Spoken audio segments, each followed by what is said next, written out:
Hello, ladies and gentlemen. It is Professor Hamamoto. It is June 11, year 2023.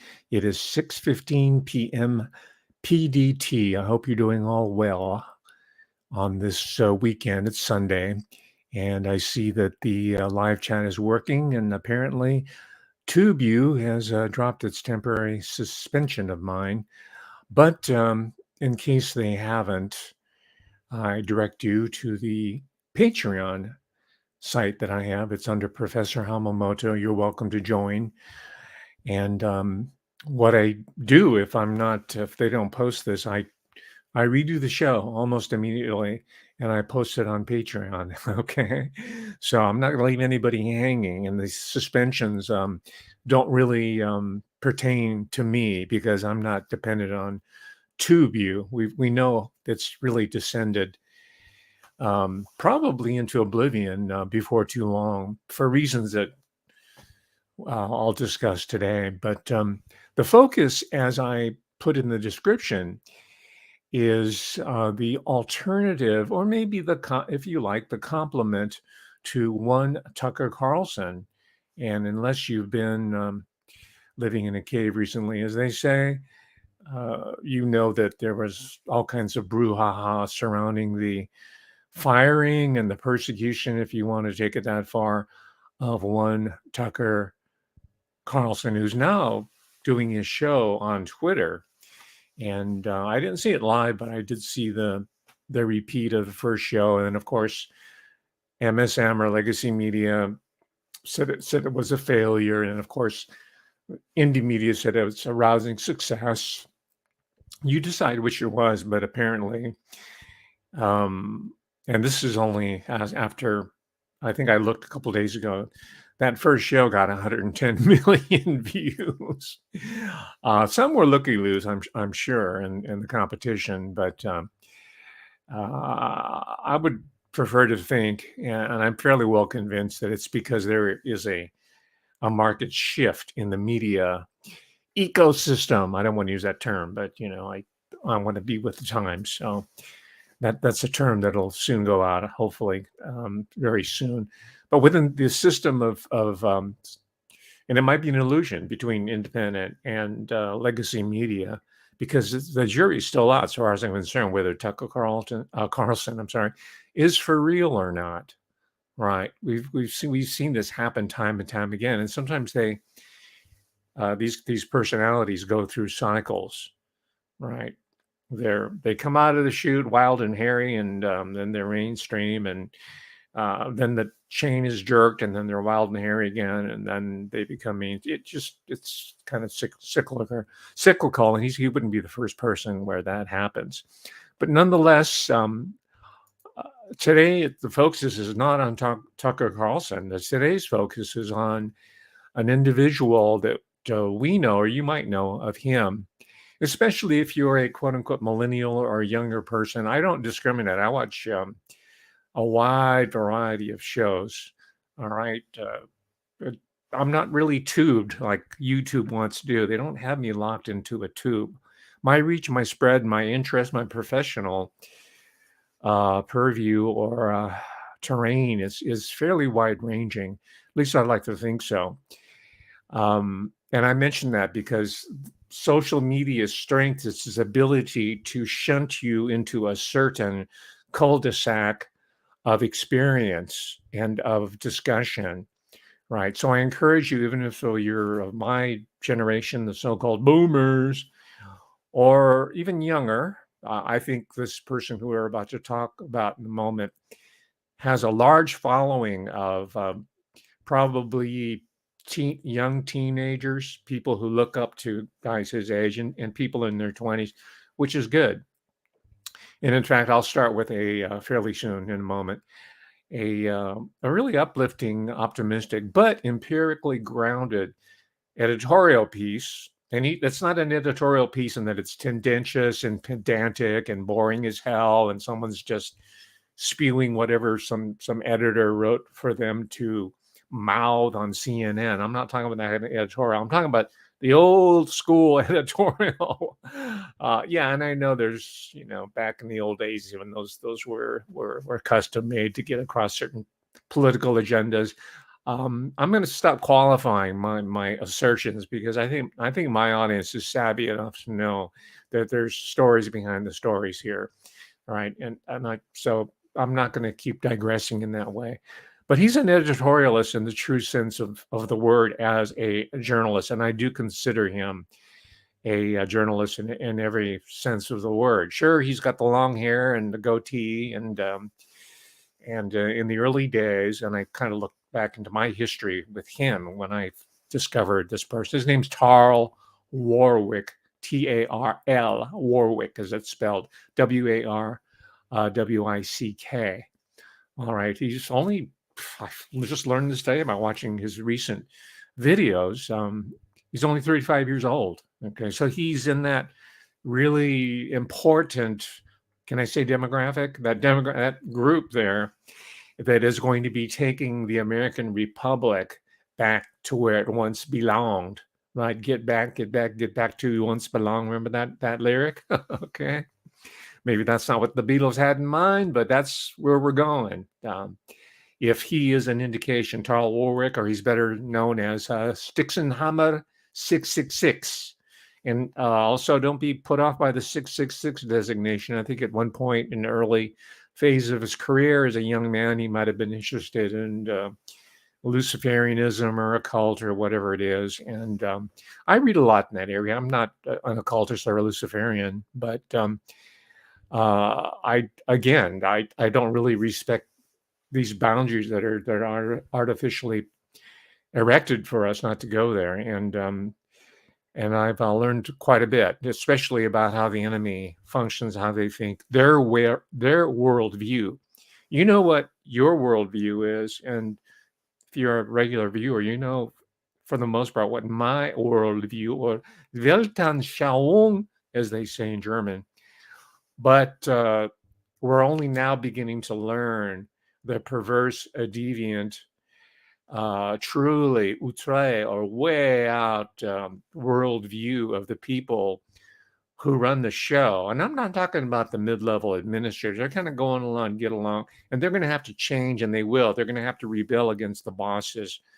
And their incentive is when they get the corrupt higher stratum out of the way, they get to move up, and then maybe they'll become corrupt, and so on and so forth. But for the most, it's going to be the mid-level people who are just behind the shot callers at the top of these alphabet agencies and these banks and whatnot. And those people there, by the way, are at the very top, are pretty vulnerable right now. And they're showing it by the desperate measures that they've been taking lately. And no one who's been doing it, commenting on this process for the past several years, than Stixenhammer 666 or Tarl Warwick. I'll call him Tarl Warwick because I know him more as an author.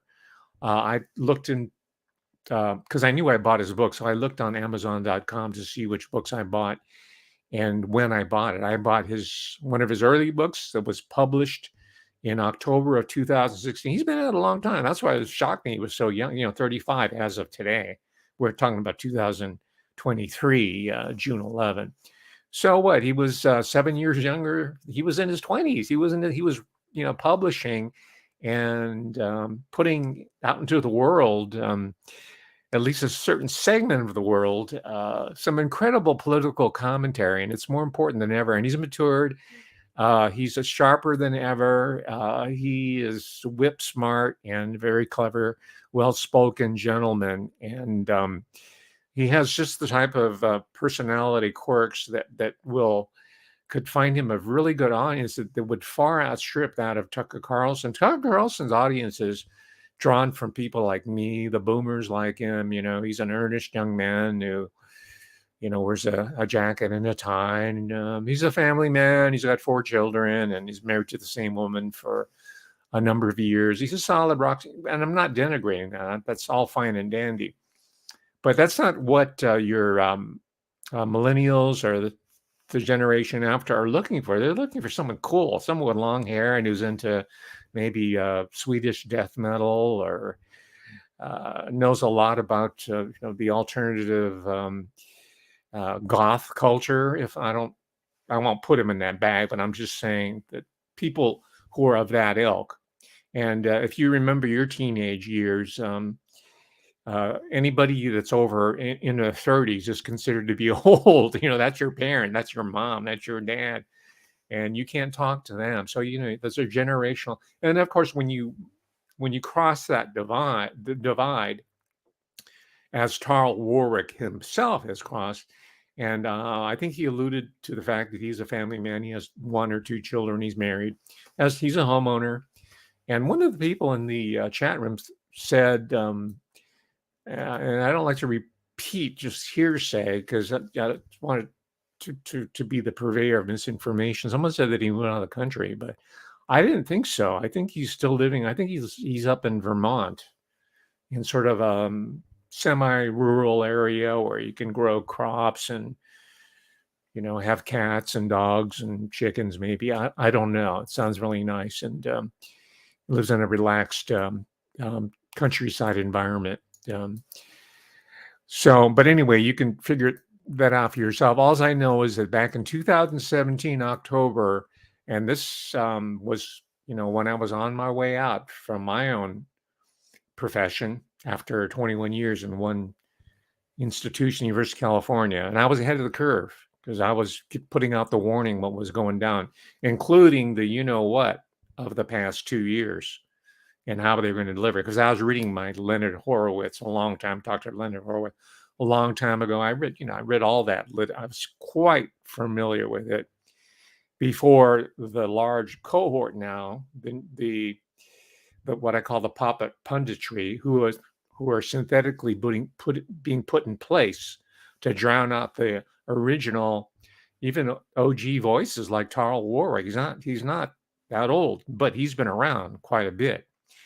And I don't think he's on YouTube. He did disappear from my world for a while, and I assumed that he was deplatformed like a lot of other people at the time. And then recently I started a Rumble account, and that's when I started exploring that platform. I know, by the way, it's a Five Eyes operation, so keep that always in mind.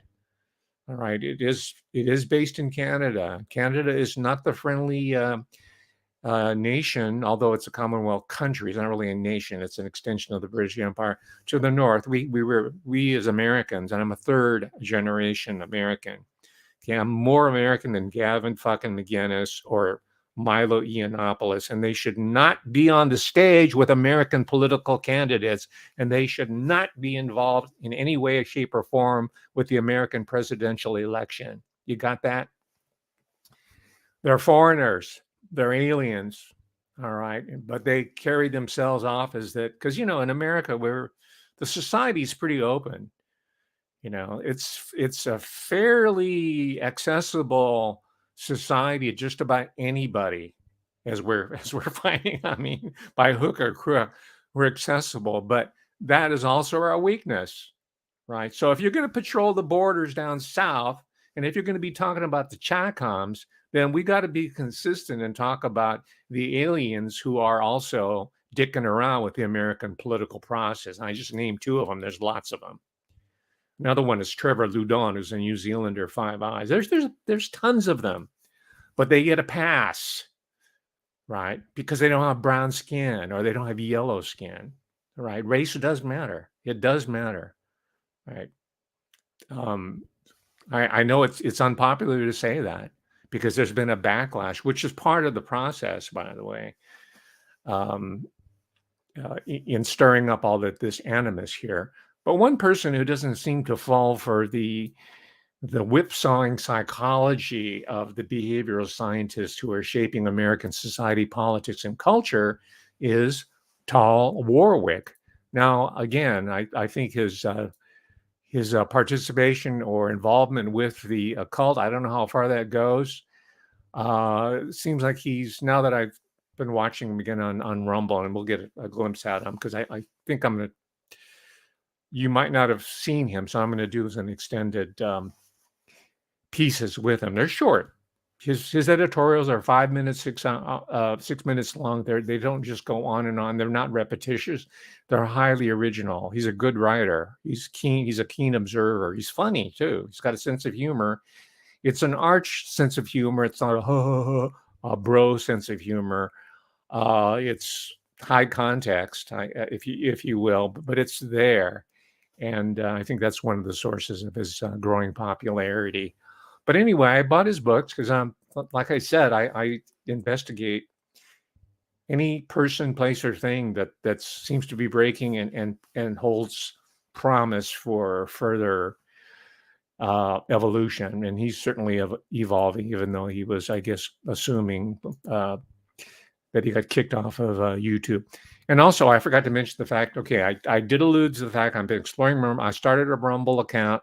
So please go to Professor Hamamoto, one word, on Rumble, and subscribe. I only have 2 subscribers. They're called followers there. I have only 2 followers now. I only have 11,000 subscribers on TubeView under the Professor Hamamoto channel after doing it for 2.5 years. Twice a week for a long time, of quality work, all original work. I'm not a repeater. I'm an originator. All right. I'm a researcher with a capital R. The researchers who call themselves research, I did some research. Those are Googlers. All right. Understand that. Understand that. I mean, even my students in college didn't fully understand researchers because they would submit to me research papers that had Wikipedia as for citation. I said, this Wikipedia, check it out. Anyway, I'm not going to go on that rant there. So anyway, got this book. It's called Occult Mimetics. Good title. Subtitled Reality Manipulation. I don't know if it's still in print. I just wanted to see my history of purchase. I bought it on October 27, 2016. So I've been a following or aware of Tarl Warwick's writing. That's not his only book. He's got a few, maybe even more, because I haven't checked lately. He's an author. He's doing, these books, as well as being an incredible editorialist on Rumble. So subscribe to my Rumble channel. If I get kicked off of TubeView permanently, that's where you're going to find me. And if they start going sideways, it doesn't really matter. I'm a writer, okay? If like the Marquis de Sade, if I have to write, 120 days of Sodom and Gomorrah on rags that I'm tearing off my own clothes while I'm in the Bastille, written in my own blood and have smuggled out and published, and I'll do that. Okay. I have other ways of communicating besides TubeView. And I'm saying that not to flatter myself, but just to tell TubeView and Rumble and Twitter and all the other so-called social media, and all, you're not the only game in town, right? Human beings can communicate face to face unless you're going to cut off our vocal cords. And maybe you're working on that. Maybe your next bioweapon is going to render the whole population speak. Oh, I don't want to give anybody any ideas. I'm sure if I thought of it, the people at the National Institute of Health have thought about it and are probably funding to the tune of hundreds of millions of dollars research project at UC Davis. That's what's so eerie about the whole process. We think it's Philip Dick has predicted this. He was read into the program. Isaac Asimov, L. Ron Hubbard, on and all the way down the food chain. I figured out it owes back to this guy who was a Luxembourgian named Hugo Gernsback, or better known as Hugo Gernsback, who, by the way, also was the publisher of a very specialized magazines for educated public and medical people and people in the emerging behavioral science. It's called Sexology. All right, and there's a collection anthology you can find that's in print. But this is not Hugo Gernsback. I'm just telling you that in the 20s, the 1920s, the early part of the last century, there were people who were already massaging public opinion, culture, and society, and a lot of it was coming through science fiction. And I'm talking about Dick a lot, like PKD, because I'm filling in a lot of omissions or areas where a lot of his fanboys who are now, maybe teaching English somewhere. They're in academia, and they grew up with his fiction, and so now it's their job. But there's huge gaps there that I'm filling. That's why it's on my mind here, and that's why these unique, idiosyncratic, if you will, voices like that of Tarl Warwick, their books, their casts, whatever medium they're out there, their music, has to be looked at and scrutinized and valued, um, as part of this liberation, this ongoing liberation process. And it's a permanent liberation process. Stop thinking about this as like the Super Bowl, where at the end of so many minutes, there's a loser and a winner. All right, life doesn't work that way. And then there's not team A and team B, the skins and the shirts versus the red team and the blue team. All right. Were it so easy, were it a board game or a video game, maybe it would have been, life would be so much more predictable for us. But it's part of our glory as human beings to be thrown into a state of permanent uncertainty, right? Maybe when you die, you'll find out what it's all about. But in the meantime, welcome to the club of confusion and chaos and uncertainty. We're all trying, as the Firesign Theater once put it quite nicely, we're all bozos on the bus. Okay, we're all bozos on the bus, and we're trying to navigate it as the best as we can. All right, so don't feel bad if you've been suckered, as we're going to see by the first excerpt here shortly. There's a whole generation of young people that are probably watching Tarl Warwick or Sixhexenhammer 666 in growing numbers, right? He's probably getting a lot of feedback from them who realize that they've been played, right? And that's I will also underscore his, I'll call him Tarl Warwick because I prefer uttering his name, his nom de plume, rather his occultic name, right? But Mr. Warwick's observation I agree with, and that is that, all you millennial boomer type people my age, I had the advantage of working in an environment. I was used to seeing young people with piercings all over the place and the rainbow hair, and quirky people behaviorally, also physically. They might be bright, but to me that's not threatening. It's not unusual. And I was probably freaky. I wore the hippie uniform. I wasn't a hippie, definitely. But during my college years in the 70s, I'm sure, I know my parents didn't approve. I know that older people didn't. This is like, counterculture. So every generation has to, that's coming up, that's growing into adulthood, has to go through this process. This is not a unique. Who was it? Was it Eric Erickson or one of those guys? And let's set aside whether these psychologists are legit or not. Okay, because I have a lot of questions. But someone called it a psychosocial moratorium. It's like when you are a teenager, you're in college, or you're finding your first job out of high school, you're still feeling your way around, right?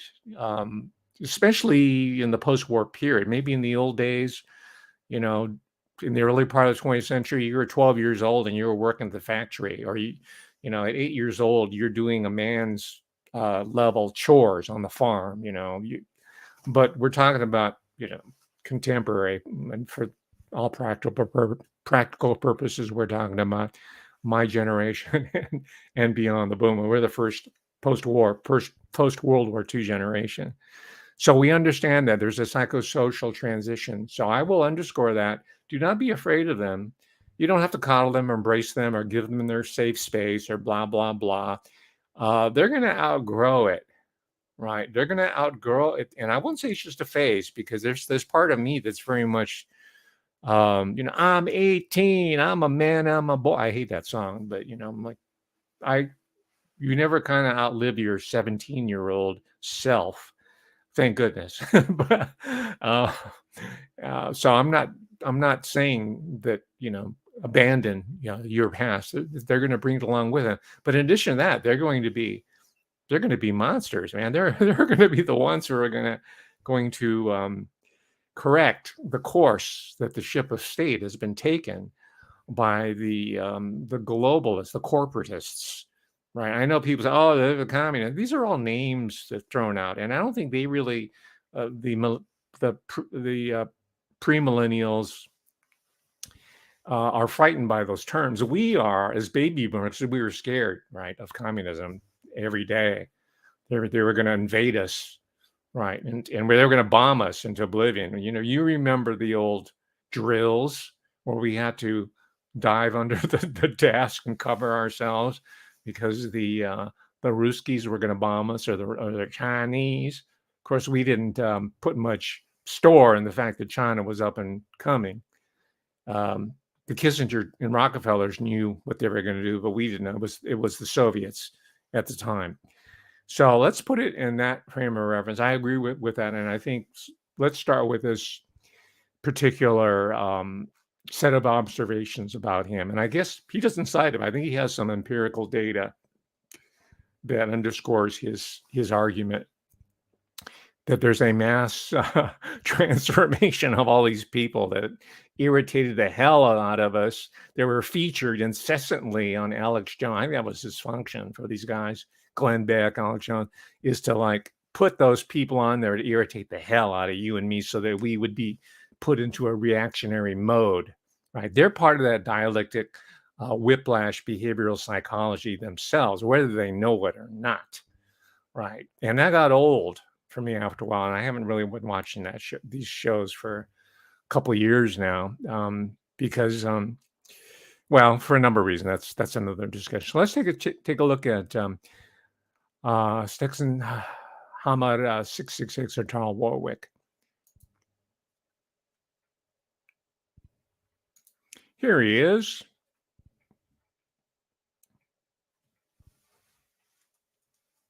All right, everyone, it's time for today's New Tech exclusive. Just pointing out that the youth is beginning to snap quickly to the right wing of politics. But there are some qualifiers when we look at that data. Millennials have dragged their feet. I'm a core millennial, of course. I'm 35. Have dragged their feet for a very long time and been stubbornly resistant to doing what other generations typically do, which is moving to the right over the course of their life. Usually by the time, the older millennials now are almost 40. At that point, you begin to see a considerable shift. Millennials waited until the very last possible minute to do this. It's beginning now. Millennials actually just lurched further to the right in a shorter period of time than any other generation. I think I know the reason why. Millennials were born with a bit of a rebel spirit, and they're beginning to see the fact that the establishment has caused all the problems that initially they supported more welfare and shit to ameliorate. Well, because that clearly didn't work, they're finding other options. I think that the great meme wars have played a role in this too, because millennials are now oddly retro-nostalgic for like the mid-2010s and all the fucking fun that was had. Yeah, that was definitely a millennial fun playground for everybody. Also, Gen Z is already making its transit towards the right. Now, they start off being just shy of communism, but I would like to non-fearmonger to the old fogies out there. The kids are all right. Don't worry. Kids are going to tend towards that liberal side, partially because of the educational complex conning people, partially because the left wing is simply better than the right wing. You must understand this. They are far better at branding things to sound friendly, to sound nice, etc. The Uniparty does this in general, but usually the leftoids are the ones that are capable of actually writing things and making them sound good. The American Investment Act, also known as the "we're going to rob you blind and fritter it away" act, but hey, it sounds believable. One right-wing example, well, right-wing so-called, the Patriot Act. Oh, it's patriotic, isn't it? Oh yeah, we're going to spy on you all and start a couple of wars. Ain't that nice? Ain't that lovely? Here's what's the nuances, though. When we talk about left and right wing within a political context, it's a bit of a misnomer. It's not going to be there's no rigid standard explanation for what you're talking about. There's no singular definition. What the hell is left wing?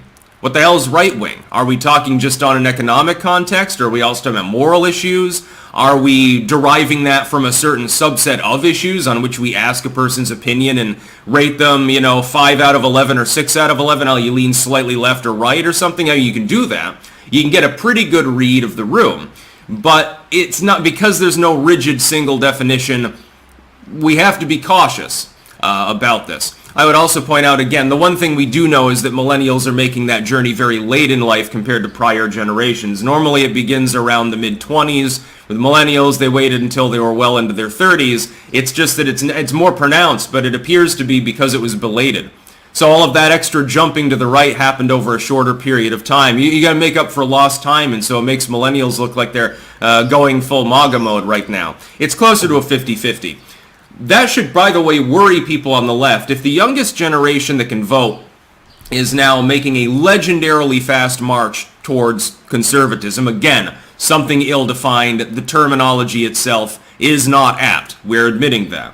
And if the millennials have abandoned you, more or less, and you're being abandoned, by the way, by a considerable horde of Hispanic voters at the moment, you're going to have some troubled times ahead.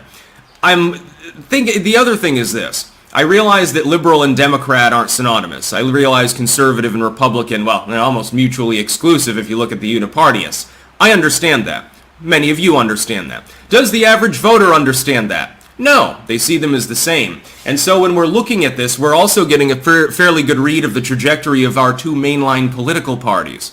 Keeping in mind there are third-party options. Cornel West will get 1 million leftoid voters, and the Libertarians will get 1 million right-wing voters that hate the Republican Party. I sympathize with them at this time, considering the throwing under the bus of Donald Trump by multiple members of the party. Did you see Mitt Romney, Chris Christie, Geraldo, all the old yesteryear unipartists? They're all dogpiling him for self-serving reasons. Yes, the youth is beginning to make that migration. I've said for years, the kids are all right. Stop worrying about, oh my God, Gen Z is so weird. They shave their head weird and they dye their hair and stuff. Oh, who gives a fucking shit? I like how they worry about furries and stuff. Furries were a millennial thing. Dude, I was laughing about furries back in the fucking 2000s. What are you talking about? Yeah, millennials didn't have weird fashion sense. Yeah, you get those Jinko jeans, dude. Yeah, real great. That's about all. Peace out. Yeah, I miss Jinko jeans, but apparently he's referring to a certain generational fashion. Yeah, he name-checked Cornel West. He's aware of some of these characters. He's a new leftist. He's African American. He tries to combine sort of a Southern Baptist, even though I don't know if he believes in Jesus anymore, but he has that sort of emancipatory, declamatory style that is so popular amongst the Democratic Party. There's always a black man or woman who gives the invocation at any one of their gatherings. You notice that? Because they're trying to evoke that whole legacy of Christian-based political opposition to slavery and other forms of oppression. Only now they're being used to oppress the rest of humanity, including black people. Right. So he's name checking Cornel West. I just have a commentary. I saw Cornel West at a huge, giant demo in Washington, D.C. I think it was one of the invasions of a foreign country. I can't ever remember what invaded, but I had a friend who was going to Harvard at the time. We met in Cambridge. We took the bus down to DC, and there was brother Cornel West leading the way. And he's no slouch. I mean, he's not a good writer, but he was like one of these public intellectuals who was the prelude to critical race studies, right? He's kind of been pushed aside because he's not down, it seems, with the whole GLBTQ post-humanism agenda. I think he still has that bedrock African-American Christian culture within him, but he said he's going to run for president. The only other time I saw brother Cornel West was at all places in West Hollywood on the Sunset Strip, right? It was at the House of Blues. The House of Blues. I don't know if it's still there anymore, but it was a talk, and it was a packed house because you got all the West Side liberals, all the people that live on the other side of the 405 freeway in LA, Santa Monica, the good part of Venice, Palos Verdes, Malibu, Beverly Hills, Brentwood, all the rich liberals on the west side that run the state of California politics, really. Right? Those are the one. Those are your movie people. Right? Those are your producers. Those are the people who work in the corporate area. Old Wealth lives more in Pasadena. I did some talks on Pasadena and the Pasadena tournament of Rosicrucians. Right? I've done that. LA's a big and large and diverse place. And it includes a lot of these younger people who are turning towards the worldview of individuals such as Tarl Warwick. Okay, so yeah, so I saw brother, what's his face, with Rabbi Michael Lerner. I think it was, yeah, he's the editor of Tikkun. He's a leftist. He was a new left, comes out of the new left, but says I'm going to intersect with the traditional Jewish commitment to the real social justice, not the fake social justice. The social justice of the new left Jews is not the social justice that we're seeing today. Just like in the case of African Americans, that whole movement, civil rights movement, that was hijacked. Critical study, gay liberation of the 60s and 70s, which I was familiar with. It got swapped out for corporate funded gay study. You know what I mean? Right? There was a bait and switch here. And now this new generation, because they didn't know, they just grew up with the synthetic version. I saw the real McCoy and I saw the synthetic part of it. The synthetic dialectic. Hey, I came up with a new phrase, synthetic dialectic. Mark that down, copy it. All right. But now they're beginning to look at the history, and they have a more expansive view of what's going on, and they're examining their own lives and seeing they're not going anywhere, that they're just being manipulated by mostly labor unions run by old new leftists. By the way, you're making $500,000 running the labor unions, right? Whether it's AFL-CIO or the teachers union, very, very, very strong. So if you want to defund an institution, it's not going to be the police department.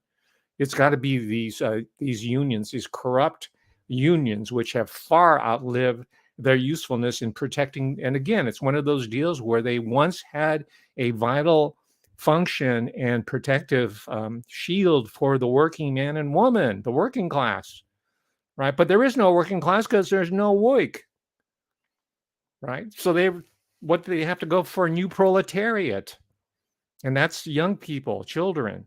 The black people said, we're not going to be used by the left, right? I mean, Ralph Ellison was writing about that in Invisible Man a long time ago, how the Communist Party was trying to use blacks. So they try to use Asians. They're still using Asians, like in San Francisco and Los Angeles and New York City. These progressive leftist Maoist organizations in San Francisco that run all the cultural institutions and nonprofits. And they have a very strong role in academia, right? Again, they once had a function, but through the synthetic dialectical process, they were swapped out. And the new generation is beginning to figure out that they've been played. Okay, so here's another manifestation. We'll continue with the brilliant commentary. It doesn't look like he uses notes. He doesn't use a teleprompter. I'm talking about Tarl Warwick here. He did allude to the fact that he's on the spectrum, or he is, OCD or something. And people like that some of them have a really good facility in memorizing information and like just putting it right back out there. A lot of them make really good stage actors.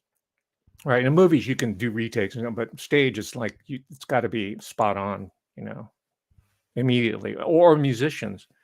And as a result, a lot of them have problems reading. They can have this particular skill, but they might not be able to, read or process text, let's say, like you or me. So he has all this. He's got this skill set, and he's going with, and he's dropped the leather jacket. Cool. I'm not saying it's bad. But and he's rocking the Aloha shirts. I know I said in previous talks, never trust someone who's wearing an Aloha shirt or a Hawaiian shirt, unless they're in Hawaii. Okay, then you can do it. But anybody on the mainland who's wearing an Aloha shirt, do not trust them. Especially if their name is Dr. Steve Pachenik. But he's rocked, and he's wearing t-shirts too. But anyway, let's take a look at his Mr. Warwick's take on the neoliberal, perverted, deviant, corrupting K through 12 curriculum or the agenda. Let's see here. I think I know the reason why. Millennials were born with a bit of a rebel spirit, and they're beginning to see a whole lot of sense. It's not gonna. The book doesn't disappear because you've banned it. I'm sorry. All right, everyone. The neoliberals just can't stop helping leftists to defend child abuse. In today's latest sham, the Biden White House is now planning to directly coordinate efforts to oppose book bans in the United States. Now, on paper, that sounds great. I don't want to ban any books at all. I fondly remember the W era, and trust me, I ain't relapsing into conservatism because never have been one. Trying to go after people's library records, complaining that certain text shouldn't be available. Online, they were trying to censor things too, like the anarchist cookbook and stuff like that was a real big issue back in the 2000s. And of course, as a rational person, even then being young, I'm like, oh, that doesn't make a whole lot of sense. The book doesn't disappear because you've... it's just a book. It's an inanimate object. If it gives people crazy ideas and they do something violent, there's usually a disclaimer in the book for that purpose. Why do you think I have a beefy disclaimer in all of my works? That doesn't encourage people to partake in any, it's not trying to diagnose or treat any ailment and shit like that. It's because the reader has to take some personal responsibility and not be an asshole their entire life. Anyway, the Biden White House, I'll read this part verbatim. Biden administration to appoint anti-book ban coordinator as part of new LGBTQ protections. Now, that's very interesting. Which part of that acronym pertains to explicit material in taxpayer-funded schools? Because when you look at the so-called book bans, Florida and some states, they are targeting explicit material or material within a classroom context that is directly instructing students on sexual topics related to orientation, including straightness, and therefore is equal opportunity. You can think what you want about that. Personally, I don't care if it's not explicit material. Instead of gay penguin book, it's like, whatever. But some of these materials are pornography, effectively. They are explicitly encouraging different kinds of sexual activity. If it were just about so let's say it's a Christian handbook. Some loopy Christian congregation is really pro-sex because, hey, you got to go forth, be fruitful and multiply. The Lord blesses it when you fuck. So we're going to have a book that instructs, people under 18 how to have straight sex without a condom, of course. That's a sin. And to have kids. Because we need more kids. We need to be fruitful and multiply. Our God is eventually going to take us up to planet Kolob and we'll spread out through the stars. So we need a lot more kids because we need a bigger starting population to fend off the aliens. We need more manpower and woman power. You could end up with a congregation like some UFO cult, very pro-sex, and they think that Jesus was basically the biggest playa of all time. If they wrote a book about straight sex, so penis goes in vagina, in and out, rubby, cummy, shit like that, it shouldn't be in a public school. Taxpayers don't want to fund it, number one. They do actually have rights. The fact that their kid is in a public school does not mean that parents cede all rights over their kids. There's been case law with regards to this. They cede some of them, unfortunately, which is why you should fucking homeschool at this point if you're remotely capable of doing so. The other part is that it's effectively child abuse. Not only is it tax-funded, which is problem number one, you are explicitly exposing minors to sexual content. This is why Drag Queen Story Hour doesn't need to be a thing.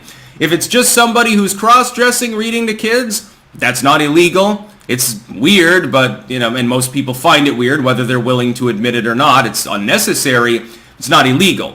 When the cross-dresser is spreading open their legs to show off their genitals and shit like that, and this has happened, and snuggling with the kids, it's like if it were a straight person, let's say some 40-year-old very straight Christian dude reads to kids. They're reading from the Song of Solomon, probably. They're reading them Christian porn literature, and then is laying on the floor snuggling with the kids. Don't you think that any reasonable parent would at least find it weird? Don't you think there would be complaints? Well, they're straight. But they're acting in an inappropriate manner, at least potentially with kids. This is not about LGBTQ plus MAP. Well, it's about the MAP part, unfortunately. It's not about that. The average gay person doesn't want this either. I talk to people all the time as a content creator. I have many contacts that are trans, that are gay, that are bi, that are lesbian, that are asexual, that are pansexual. I've never run across a single person who's arguing in good faith that I can't vouch for not being a troll, encouraging this behavior. Yet the Biden White House is now appointing a coordinator to try and help these groups to peddle this material to kids. It's not about gay penguins. I do not care if kids in school discuss orientation. I don't care. I don't even care if a teacher discusses it. The Florida law, while it's legal and I don't have a huge problem with it, is superfluous. I don't care if the teacher tells the students, yeah, I'm straight. Yeah, I'm gay. I don't care, especially if it's like high schoolers, okay? They get up to weird shit all the time. Maybe leave the elementary school and middle schoolers alone, but once you're in high school, you can have a frank conversation about things that you don't need to be discussing with a 10-year-old, for example. There's a level of maturity progress over time with people. You don't magically become insanely different the second you turn 18, other than you can buy cigarettes. You can join the military and go get shot. You can't have a beer yet, though. You can't buy that. Beer's scary, especially if it's Bud Light. Maybe they're going to start doing this too. I bet this will be funded by Budweiser and Target. They'll be paying the coordinator to go. Okay, you get the idea. I'm reading some of the comments. Some people say it's old news. It is old news, and that's one of the reasons why I don't do these topical reaction pieces. I do pieces that require some historical depth and understanding and in inquiry. I'll give you a concrete example. He's reacting to the current furor that's going on in K through 12 in the larger civil society, right? Which is intentional, right? That's in a sense he's kind of playing into that. That's why I don't react to these topical news items. That's why I think someone like Tucker Carlson is, when it gets down to, it's a distraction. My role, my function is to take that reality of 2023 and say, where's it come from? What are its origins? And if it has an origin, and it could be eliminated, gotten rid of, because you can see it wasn't brought to us by aliens from a superior civilization, or it's not the word of God. It's a product of an engineering, a social behavioral engineering project.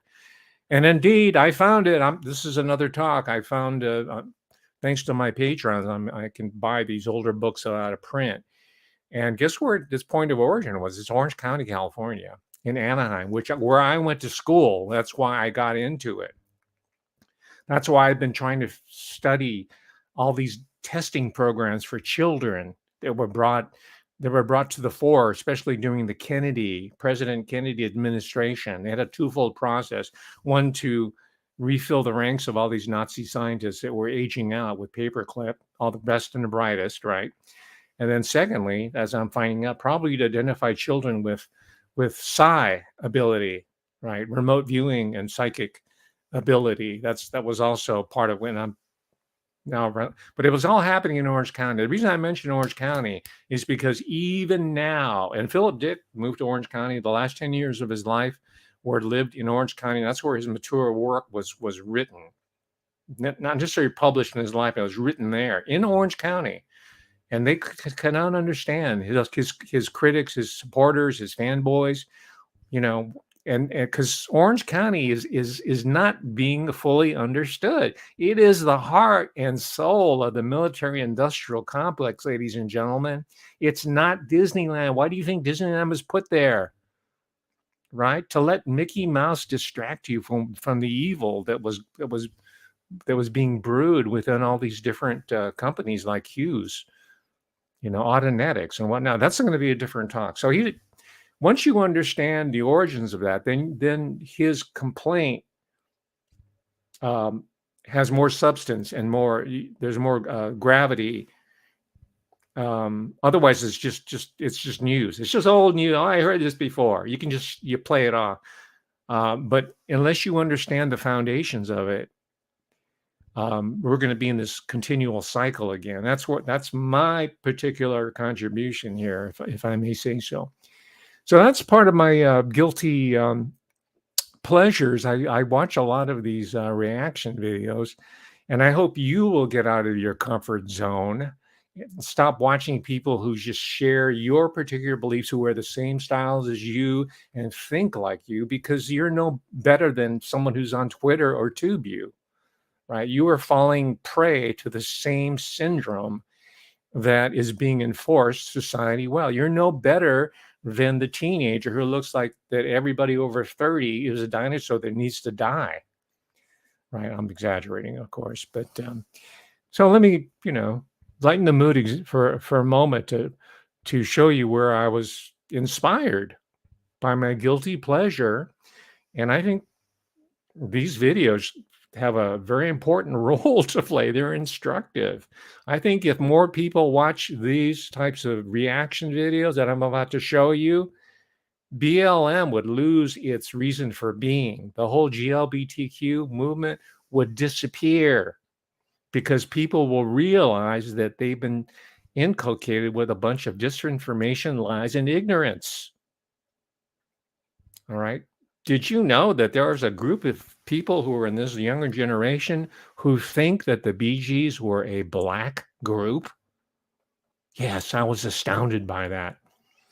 Number one, I was astounded by the fact that people had never heard the Bee Gees, but that's for dinosaurs like me. Anyway, I'll give you an example right here. Here's my guilty pleasure, and that's, I guess Tarl Warwick is my guilty pleasure, because all the dinosaurs in the chat room don't like him. It's not his cup of tea. They want to watch an old fogey like me, or not. I don't know. Maybe you want to cancel me. I really don't care. But my interest in my audience is much broader than you'll give me credit for. I used to be in the classroom with young people like Tarl Warwick, and it was a pleasure. They were like, 20 years old, but very articulate and very smart. They're not like the people you're seeing on the Alex Jones show. All right.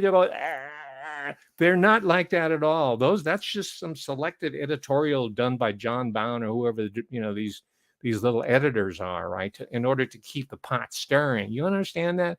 More represented are people like him, Tarl Warwick. That's my message to you today. So pull your head out of your butt, right?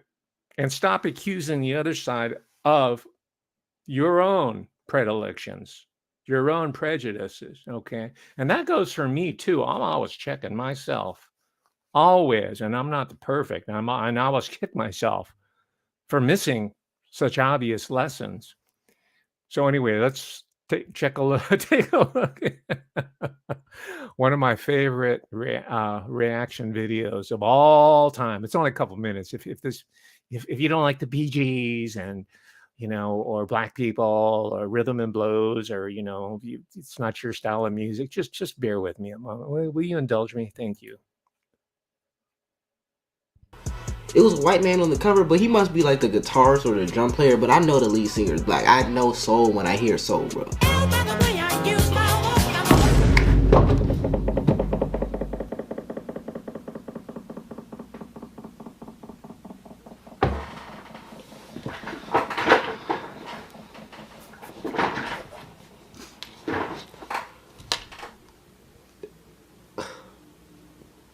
So here I am thinking the lead singer is some black guy with a large afro wearing spandex who knows how to dance that look like Michael Jackson. Instead, it's this dude coming here looking like Jesus with the long flowy white hair, like blonde hair. Why have you lied to me, Black America? I thought Black Lives Mattered, and y'all over here lying to a black brother, telling me this is our culture. Well, I'm not gonna say it isn't our culture because we still listen to this. This white man cranked this joint, but I'm just in shock. I'm like in disbelief. I don't know what to say.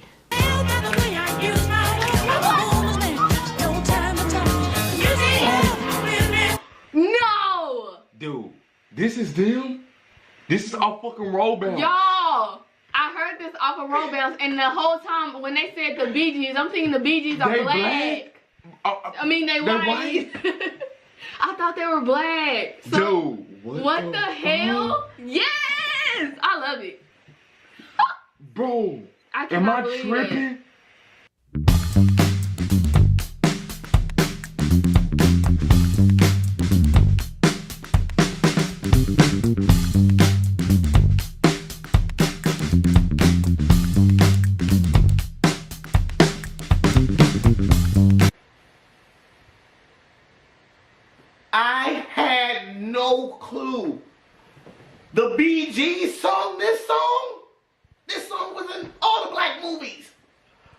This song was in all the brother movies. So I was tricked once again. Misled, miscongregated, misannihilated. I was miss all the work, dude. Hell, no, this ain't this man walking with this smooth voice. Walking like... Well, you get the point. There are, I don't know, countless of videos. Like, it's not all black people. It's just people reacting to all kinds of everyday realities here, right? And it shows you very simply how easy it is to tube you certain groups of people. You're targeted and you're tubed. That's why they call it tube you. You're put in a little pneumatic tube, right? Then the woman who supposedly, she's a front, of course, who founded BLM is buying like $1 million homes. You know, and same with Antifa, all these people, these rich radicals, because they were able to tubulize people, that's a new word, tubulize people's awareness and consciousness. So we're trying to discombobulate and disaggregate what's going on here. But that requires you and me to open ourselves up to new realities as well. It's a two-way street, right? Because I listen to all the conservative talk shows, the podcasts, and I watch all the YouTube, and I watch news, and I watch a lot of the mainstream, and I read a lot of the leftists. I watch Democracy Now! With Amy Goodman and Juan Gonzalez and all the leftists. And there's a lot of similarities there. There's a lot of points of contact which are being purposely kept away from by, far-right corporate-sponsored media, right? Issues of the environment, of big pharma, of these large banks. There's a lot of ideological consensus there from all these different wings. And we're going to have to bridge that gap if we, the American people, are able to take back the republic in 2024. Because the main strategy will be to maintain the divisiveness. And I'm saying, don't fall for the hype. Right? We can see very quickly now how their mind games operate. Case in point, the UFO psyops. Yeah, I know there's some people who still believe that in what's called Project Bluebeam, but more people know and ready. That's why they were putting all these people out in the last few weeks, including this psyops operation, who say it was an insider, what's in Grosh or whatever. But we already knew that. So it's just falling on infertile ground. Whereas recently is 2.5 years ago, we'd say, okay, where do I line up for my, you know what? Yes, Dr. Fauci, we obey, right? So do you want to keep falling for the same hype? Well, don't. Start listening. And we look at the history, American social history, from a true lens. We will say that the Native American genocide, there was a lot of fighting going on. There was genocide. I'm not denying that. But most of what accounts for the disappearance of the Native American population was, guess what? It was love. It was intermarriage.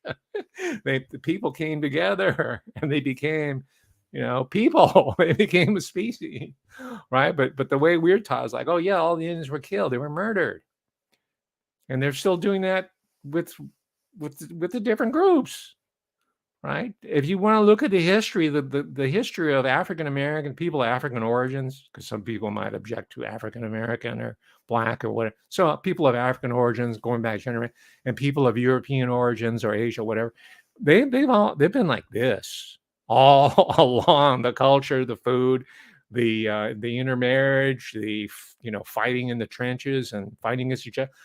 All of it. That is really what American history is about. But the leftists and the groups that thrive, which are funded by capital, right, banks, know that in order to keep the pot stirring, you have to subsidize the conflictual or conflict view of history, the Marxian view of history, when one social class displaces another. It's like a law of history. It's dialectical, historical materialism, right? Whereas a Christian, a Jewish, Christian, Muslim, Abrahamic perspective, not perspective, but reality account, right, from the sons of Abraham say, no, humanity's history is one of coming together, right? And there's all these different behaviors and sins and transgressions that prevent us from getting to that point. But they start from the radically different position. And of course, that's one of the reasons why all these religious traditions are being undercut, undermined, so that we can go for the fake religion of historical materialism, so-called, or whatever they want to call it. You know, there's all kinds of terms, woke politics. It's the same stinky shoes in it that's labeled differently now, and we understand that. So let's stop pointing the fingers at the other group, you know, at these benighted people, because, and I'm telling you, warning you about this, because the momentum is shifting in our directions, in our side, right? There are a number of telling signs that lead me to believe that. I'm not claiming victory, but this is not the time to do victory dance. It's not time to gloat. It's not time to say, I told you so. And not time to pat yourself on the back and say, oh, yeah, I knew this stuff, you know, because I was listening to Alex Jones 10 years ago, or blah, blah, whatever, woof, woof, you know. However you came to consciousness, right? Now, this is not the time to do that.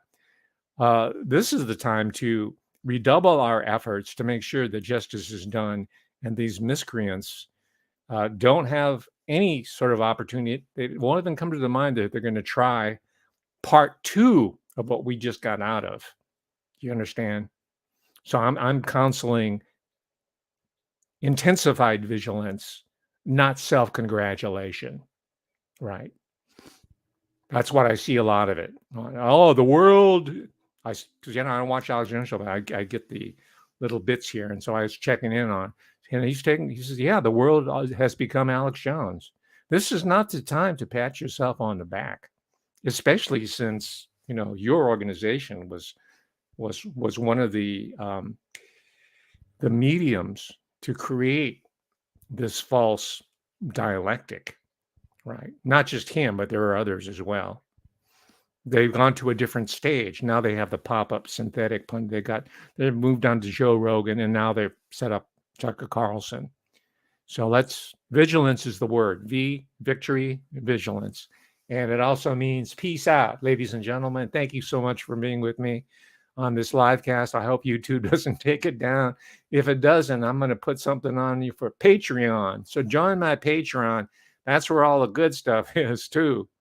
And Rumble, because we are going to rumble. All right. Thank you, ladies and gentlemen. Have a good day. We'll see you soon, God willing. Bye.